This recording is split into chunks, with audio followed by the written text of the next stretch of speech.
আজ আমি আপনাদের চিকেন পোলাও করে দেখাবো, যেটা খেতে ভীষণই টেস্টি হয় আর বানানো ভীষণ সহজ। বিরিয়ানির মতন দেখতে হলো, এটা কিন্তু বিরিয়ানি নয় আর পোলাও নয়, এটা হচ্ছে চিকেন পোলাও। আমি রেশমি খান আপনাদের সবাইকে স্বাগত জানাই। যারা আমার পুরনো বন্ধু এখন আমার সাথে রয়েছেন তাদেরকে আমি অনেক অনেক ধন্যবাদ জানাচ্ছি আমার সাথে থাকার জন্য। আর যারা আমার নতুন বন্ধু এখনও আমাকে সাবস্ক্রাইব করেনি তারা প্লিজ আমাকে সাবস্ক্রাইব করে দেবেন এবং পাশে থাকা বেল আইকনটা অবশ্যই প্রেস করবেন, যেন আমার আপলোড করা ভিডিও নোটিফিকেশানগুলো সবার প্রথমে আপনাদের কাছে পৌঁছে যায়। আর নিত্য নতুন রেসিপি দেখার জন্য আমার চ্যানেলটাকে অবশ্যই ফলো করবেন।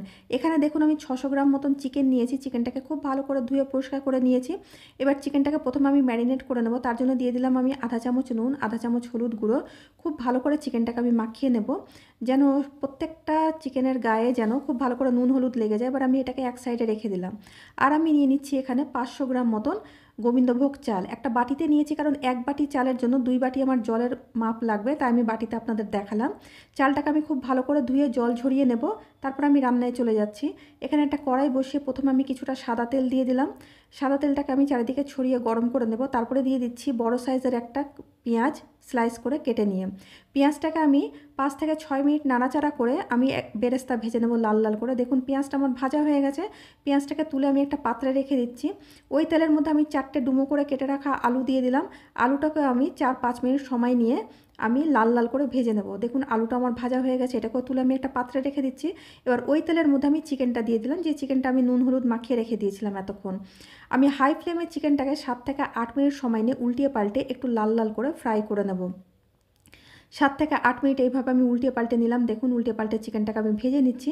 চিকেনটা আমার খুব সুন্দরভাবে দেখুন ভাজা ভাজা হয়ে গেছে। এবার চিকেনটাকেও তুলে আমি একটা পাত্রে রেখে দিলাম। তারপরে ওই কড়াই আমি দিয়ে দিচ্ছি আরও কিছুটা পরিমাণে আমি সাদা তেল। দেওয়ার পরে এবার দিয়ে দিচ্ছি আমি একটা তেজপাতা, আর দিয়ে দিচ্ছি গোটা গরম মশলা ফোড়ন। তার মধ্যে আছে দারচিনি, এলাচ, লবঙ্গ। ফোড়নটাকে একটু নাড়াচাড়া করে নিয়ে 1 বাটি মতন আমি কুচনো পেঁয়াজ দিয়ে দিলাম। পেঁয়াজটাকে আমি 2 থেকে 3 মিনিট নাড়াচাড়া করে নেব, যতক্ষণ না পেঁয়াজের কালারটা একটু চেঞ্জ হয়ে যায়। তারপরে আমি দিয়ে দিচ্ছি 1 টেবিল চামচ মতন রসুন বাটা। রসুনটাকে দিয়ে পেঁয়াজ আর রসুনটাকে আরও 2 থেকে 3 মিনিট আমি একটু ভাজা ভাজা করে নেব। যখন পেঁয়াজ আর রসুনটা একটু ভাজা ভাজা হয়ে যাবে, তখন ছোট একটা টমেটো কুচি দিয়ে দিলাম। আর দিয়ে দিচ্ছি আমি পরিমাণ মতন নুন, দিয়ে দিচ্ছি আমি পরিমাণ মতন হলুদ গুঁড়ো, 1 টেবিল চামচ দিয়ে দিলাম আমি জিরে গুঁড়ো, 1 চামচ দিয়ে দিলাম আমি লঙ্কা গুঁড়ো, দিয়ে দিচ্ছি 1 চামচ আদা বাটা, আর সামান্য একটু জল দিয়ে দিলাম। দিয়ে এবার মশলাটাকে খুব ভালো করে নাড়াচাড়া করে মিশিয়ে নিয়ে গ্যাসটাকে একেবারে লো ফ্লেমে রেখে এটাকে আমি 5 মিনিটের জন্য ঢাকা দিয়ে রাখবো, যেন টমেটোটা একেবারে গলে যায়। 5 মিনিট পর ঢাকনাটাকে খুলে দিয়েছি। টমেটোটা সেদ্ধ হয়ে গেছিলো। মশলাটাকে আরও 2 মিনিট আমি একটুখানি নাড়াচাড়া করে নিলাম। নাড়াচাড়া করে নিয়ে এর মধ্যে আমি ভেজে রাখা চিকেন আর আলুটাকে দিয়ে দিলাম। দুটোই একসাথে দিয়ে মশলার সাথে খুব ভালো করে নেড়েচেড়ে আমি মিশিয়ে নিচ্ছি। 2 থেকে 3 মিনিট আমি এইভাবে মশলার সাথে আমি নেড়েচেড়ে মিশিয়ে নিলাম। মিশিয়ে নেওয়ার পরে তারপরে আমি দিয়ে দিচ্ছি এর মধ্যে ফেটানো টক দই আধা কাপ মতন। দইটাকে আমি খুব ভালো করে ফেটিয়ে নিয়েছিলাম। গ্যাসটাকে একেবারে লো ফ্লেমে করে দিয়েছি। করে দিয়ে তারপর আমি খুব ভালো করে দইটাকে মিশিয়ে নিলাম। মিশিয়ে নিয়ে এবার আমি ঢাকনা দিয়ে 10 মিনিটের মতন রান্না করে নেব। ফিরে আসি 10 মিনিট পর। 10 মিনিটের মধ্যে চিকেন আর আলুটা আমার 50% সেদ্ধ হয়ে গেছে। আর চিকেন থেকে দেখুন কতটা পরিমাণে জল বেরিয়েছে। আমি আর ঢাকনা দেবো না, 5-7 মিনিট আমি এইভাবে কষিয়ে নেব চিকেনটাকে। গ্যাসটাকে হাই ফ্লেমে রেখে দেখুন চিকেনটা আমার কষানো হয়ে গেছে। আর যে জলটা বেরিয়েছিল সেই জলটাও কিন্তু শুকিয়ে গেছে। এবার আমি চিকেনটাকে এক সাইডে রেখে দিলাম। আমি আর একটা বড় কড়াই আমি গ্যাসে বসিয়ে তাতে কিছুটা সাদা তেল দিয়ে তেলটাকে গরম করে নিয়ে এবার আমি ধুয়ে জল ঝরিয়ে রাখা গোবিন্দভোগ চালটা দিয়ে দিলাম।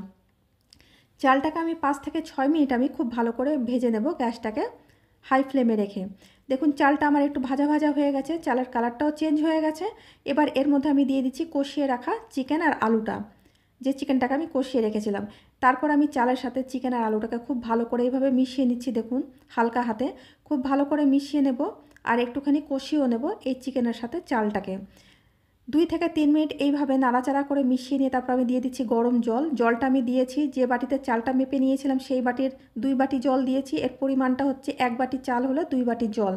খুব ভালো করে আমি নেড়েচেড়ে মিশিয়ে নিলাম জলের সাথে চাল আর চিকেনটাকে। তারপরে দিয়ে দিচ্ছি পরিমাণ মতো নুন, নুনটাকে দিয়ে দিলাম। আর দিয়ে দিচ্ছি আমি এর মধ্যে আধা চামচ গরম মশলা গুঁড়ো। নুন আর গরম মশলাটাকে দিয়ে খুব ভালো করে নাড়াচাড়া করে মিশিয়ে নিলাম, কারণ গরম মশলাটা পরে দিলে আর মিশবে না, তাই গরম মশলাটা কিন্তু এই সময়তে দিয়ে দিলাম। আর দিয়ে দিচ্ছি আমি 5-6টা গোটা কাঁচা লঙ্কা। দেওয়ার পর তারপরে ঢাকনা দিয়ে আমি এটাকে 5 থেকে 7 মিনিট ফুটিয়ে নেব গ্যাসটাকে হাই ফ্লেমে রেখে। 5 থেকে 7 মিনিট পর ঢাকনাটাকে খুললাম। গোবিন্দভোগ চাল খুব তাড়াতাড়ি জল টেনে নেয়। দেখুন আমার অর্ধেকের বেশি জল কিন্তু শুকিয়ে গেছে। এবার আমি গ্যাসটাকে একেবারে লো ফ্লেমে করে দিয়েছি। লো ফ্লেমে করে খুব ভালো করে নাড়াচাড়া করে দিয়ে দিচ্ছি 2 চামচ আমি ঘি। ঘিটাকে দিয়েও খুব ভালো করে আমি নেড়েচেড়ে এবার মিশিয়ে নেব। খুব ভালো করে এইভাবে পোলাওটাকে আমি নেড়েচেড়ে মিশিয়ে নিচ্ছি। দেখুন জলটা আমার খুব তাড়াতাড়ি শুকিয়ে যাচ্ছে। তারপরে ঢাকনা দিয়ে আমি 10 মিনিট দমে রেখে দেবো, গ্যাসটাকে একেবারে লো ফ্লেমে করে। 10 মিনিট পর আমি ঢাকনাটাকে খুললাম। চালটা আমার 100% সেদ্ধ হয়ে গেছে। আমি খুব ভালো করে নাড়াচাড়া করে নিচ্ছি। পোলাওটা কিন্তু এইভাবে নাড়তে হবে, তলার চালগুলো একেবারে উপরের দিকে করে দিতে হবে আর উপরের চালগুলো তলার দিকে ঢুকিয়ে দিতে হবে। এইরকমভাবে নাড়াচাড়া করে নিলাম। নাড়াচাড়া করে এবার এর মধ্যে দিয়ে দিচ্ছি 1 চামচ কেওড়া জল আর 1 চামচ গোলাপ জল। কেওড়া জল আর গোলাপ জলটা দেওয়ার পরে আবার আমি নাড়াচাড়া করে মিশিয়ে নিচ্ছি, কারণ পোলাওটা আমার একেবারে রান্না হয়ে গেছে। খুব ভালো করে মিশিয়ে নিয়ে চারিদিকে পোলাওটাকে ছড়িয়ে দিলাম। ছড়িয়ে দেওয়ার পরে যে বেরেস্তাটা আমি ভেজে রেখেছিলাম সেই বেরেস্তাটা উপর থেকে ছড়িয়ে দিলাম।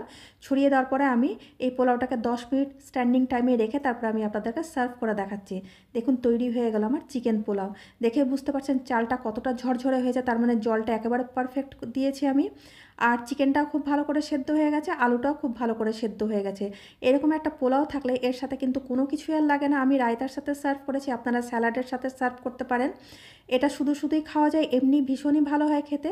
তাই সুন্দর রেসিপিটা আপনাদের কেমন লাগলো অবশ্যই একটা কমেন্ট করে জানাবেন। আপনাদের একটা কমেন্ট কিন্তু আমাদের উৎসাহিত করে সামনে এগিয়ে যাওয়ার জন্য। ভালো লাগলে একটা লাইক করবেন, একটা শেয়ার করবেন। আর উপকরণ জানতে কোনো অসুবিধা হলে ডিসক্রিপশন বক্সে গিয়ে দেখে নিন, সেখানে আমার সমস্ত উপকরণ দেওয়া থাকে। আমি আবার আসবো অন্য কোনো দিন অন্য কোনো রেসিপি নিয়ে। ততদিন আপনারা সবাই খুব ভালো থাকবেন, সুস্থ থাকবেন।